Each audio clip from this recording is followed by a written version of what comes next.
Bom dia, mais uma manhã com Deus, priorizando a palavra de Deus. E nesta manhã do dia 20 de abril, nós vamos meditar de 1 Crônicas, do capítulo 17 ao capítulo 19. E que a paz do Senhor seja sobre ti nesta manhã. Nós vamos falar da aliança de Davi com Deus, né? Do Senhor Deus com Davi. E nós sabemos a importância que Davi dava a esta aliança. E aqui chega um momento que Davi está na sua casa, e aí o profeta Natan, ele sempre tinha acesso, né, a Davi, a sua casa, e diz que num desses momentos Davi fala ao profeta Natan: olha, profeta, eis que eu moro numa casa de cedro, mas a arca da aliança do Senhor está em tenda. Então isso começou a incomodar Davi. E aí, de imediato, Natan fala: olha, Davi, vai em frente, se você quer construir uma casa ao Senhor, uma habitação, tirar a arca da tenda, fazer um templo, né? Um tabernáculo lindo, faz, porque tudo que Deus coloca no teu coração, tudo que intenta você em fazer, você é bem sucedido, você tem a aprovação de Deus, Davi, né? Mas nós podemos ver que quando Natan sai dali, o texto fala que o Senhor Deus visita Natan, né? E pede para que ele vá até Davi e diga a Davi, né, algumas verdades de que ele não edificaria esta casa que ele tanto queria, né? Que Deus, ele tinha o tempo certo de todas as coisas, que ele quis andar no meio de Israel, que ele habitou em tenda, que talvez outras pessoas tivessem tido o desejo de edificar, mas não era o tempo, né? E aí fala que uma verdade daquilo que Deus via e daquilo que Deus testemunhava de Davi, que eu acho lindo, está no versículo 7 do capítulo 17. Agora, pois, assim dirás ao meu servo Davi: assim diz o Senhor dos Exércitos, tomei-te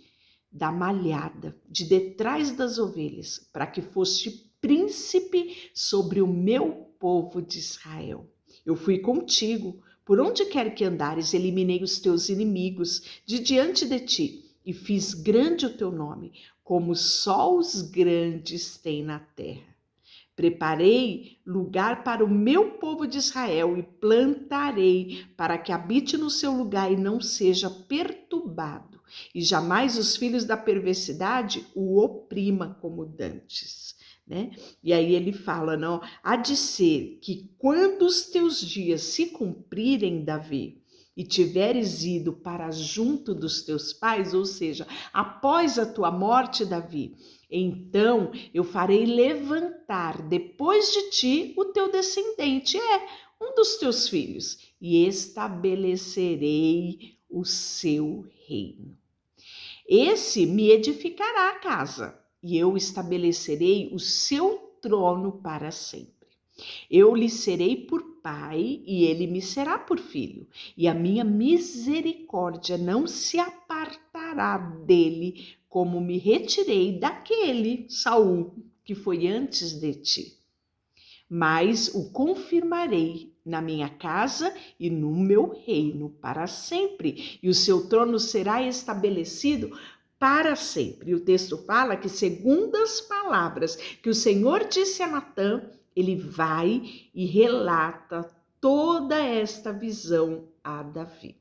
E sabe qual é a atitude de Davi? O texto fala que ele levanta, ele vai à casa do Senhor, ele fica perante o Senhor, né? E ele fala: quem sou eu, Senhor? Qual é a minha casa para que me tenhas trazido até aqui? Foi isso ainda há pouco aos teus olhos, ó Deus, de maneira que também falastes a respeito da casa do teu servo para tempos distantes. E me trataste como se eu fosse um homem ilustre, Senhor meu Deus. Que mais ainda te poderei dizer, Davi, acerca das honras feitas ao teu servo? Pois tu conheces bem o teu servo. O Senhor, por amor ao teu servo, segundo o teu coração, fizeste toda esta grandeza para trazer notória todas as grandes coisas. Senhor, não há ninguém como o Senhor, não há Deus além de ti, segundo tudo quanto nós mesmos temos ouvido.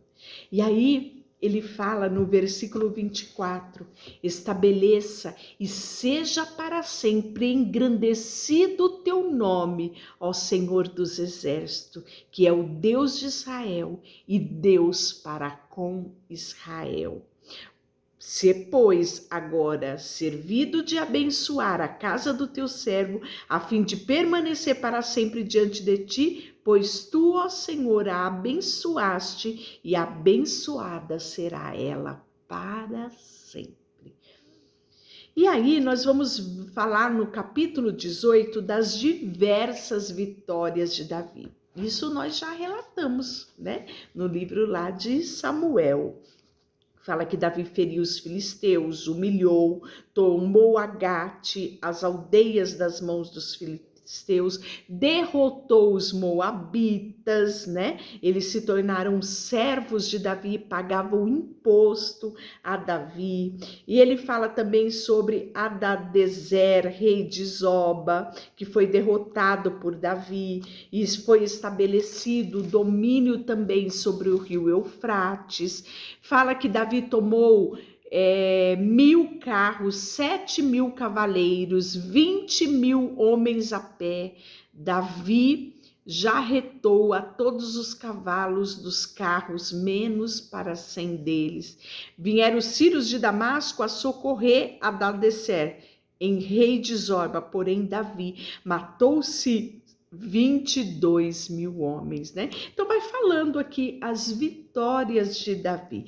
E no capítulo 19 vai falar da derrota dos amonitas e dos sírios, né? No capítulo 19, coisas que já foram relatadas lá atrás também. E aí ele fala, né? Depois disso morreu Naás, rei dos filhos de Amon, e o seu filho reinou em seu lugar. Como Davi, né, conhecia Naás e tinha aliança com Naás, eles se davam bem. O que o Davi fez? Mandou homens saudar o filho de Naás, né? Por consideração, ele disse, usarei de bondade para com Anum, filho de Naás, porque seu pai usou de bondade para comigo. E Davi manda mensageiros para consolar. Quando os mensageiros chegam lá, diz que os príncipes dos filhos de Amon fala e contamina o coração de Anum, né? O filho de Aas. E aí diz para ele, pensas que por haver Davi mandado consoladores está honrando teu pai? Não acredite nisso não. Não vieram os teus servos a ti para reconhecer e destruírem a tua terra, né? E aí Anum pega os servos de Davi e raspa-lhe metade da barba, né? E aí corta as roupas dele, metade das vestes, né? Despindo ele, mostrando partes do corpo dele. Isso era uma desonra e uma afronta para guerreiros, né? E aí o texto fala que quando avisaram Davi acerca desses homens, Davi manda encontrá-los, né? Porque eles estavam sobremaneira envergonhados, né? E pede para que eles fiquem em Jericó até que torne a crescer a sua barba, né? Que a barba do homem era uma honra naquela época, principalmente para os guerreiros. Então, até que crescesse a barba se tornasse de forma igualitária, eles pudessem se vestir novamente e voltar, né?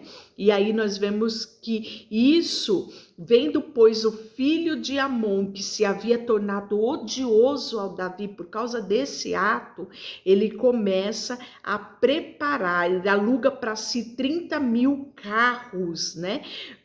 Ou seja, suscita outros reis para que ambos se juntem e pelejem contra Davi, né? E aí diz Joabe, né? Se os sírios forem mais fortes do que eu, tu me virás em socorro. E se os filhos de Amon forem mais fortes do que tu, eu tirei a socorro. Então, ou seja, foi feito Joabe e Davi uma estratégia de guerra em relação a isso, né? E aí nós vamos ver que Joabe vai avançar, vai travar a peleja, os sírios vão fugir, os filhos de Amon também vão fugir, e Davi será vitorioso, né? Então, nós, nesses dois últimos capítulos, o 18 e o 19, vai falar dessas vitórias no reinado de Davi. O grande rei também era um grande guerreiro. Deixa eu orar por você, Senhor, nesta manhã.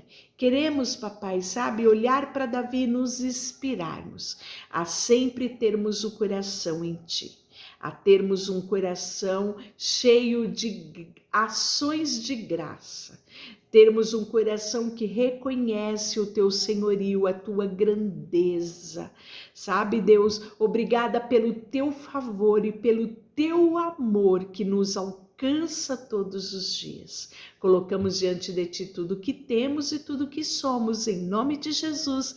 Amém. Deus te abençoe.